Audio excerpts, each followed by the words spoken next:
നമസ്കാരം. ഇന്നത്തെ 10 പ്രധാന വാർത്തകളിലേക്ക്. ബ്രിട്ടനിൽ തെരഞ്ഞെടുപ്പ് ജൂലൈ 4-ന് ബുധനാഴ്ച വൈകിട്ടോടെയായിരുന്നു പാർലമെന്റ് പിരിച്ചുവിട്ട് തെരഞ്ഞെടുപ്പ് പ്രഖ്യാപിച്ചുകൊണ്ടുള്ള ഋഷി സുനകിന്റെ അപ്രതീക്ഷിത നീക്കം. ഈ ഏപ്രിലിൽ അവസാനിച്ച ഒരു വർഷത്തിൽ യുകെയിൽ പണപ്പെരുപ്പം 2.3% കുറഞ്ഞെന്ന് ബുധനാഴ്ച ഓഫീസ് ഫോർ നാഷണൽ സ്റ്റാറ്റിസ്റ്റിക്സ് പുറത്തുവിട്ട കണക്കുകൾ വ്യക്തമാക്കുന്നു.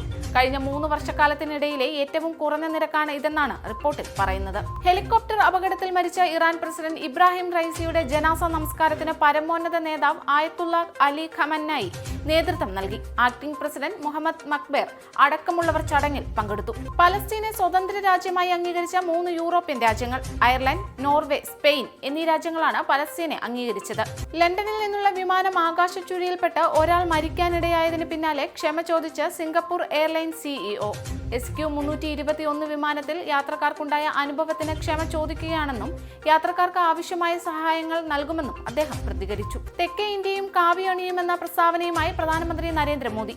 തെക്കേ ഇന്ത്യയിൽ മികച്ച നേട്ടമുണ്ടാകുമെന്ന് പറഞ്ഞ പ്രധാനമന്ത്രി കേരളം പ്രതീക്ഷയുടെ പട്ടികയിലാണെന്നും ചൂണ്ടിക്കാണിച്ചു. പ്രധാനമന്ത്രി നരേന്ദ്രമോദിക്കെതിരെ നൽകിയ പരാതിയിൽ തെരഞ്ഞെടുപ്പ് കമ്മീഷൻ നടപടിയെടുക്കാത്തതിനെതിരെ രൂക്ഷ വിമർശനവുമായി കോൺഗ്രസ്. തെരഞ്ഞെടുപ്പ് കമ്മീഷൻ ഉത്തരവാദിത്തത്തിൽ നിന്ന് ഒഴിഞ്ഞുമാറിയെന്നാണ് വിമർശനം. കേരളത്തിൽ കനത്ത മഴയിൽ വിവിധ ജില്ലകളിൽ വ്യാപക നാശനഷ്ടം. പല ജില്ലകളിലും വലിയ രീതിയിലുള്ള വെള്ളക്കെട്ടാണ് രൂപപ്പെട്ടത്. KSRTCയിൽ പുതിയ ഓൺലൈൻ റിസർവേഷൻ നയം വ്യാഴാഴ്ച മുതൽ പ്രാബല്യത്തിൽ വന്നു. യാത്രക്കാർക്ക് കൂടുതൽ ഗുണകരമായ രീതിയിലാണ് റിസർവേഷൻ പരിഷ്കരിച്ചത്. ജയ്സ്വാളും പരാഗും വഴികാട്ടി. എലിമിനേറ്ററിൽ ബംഗളൂരു പുറത്ത്.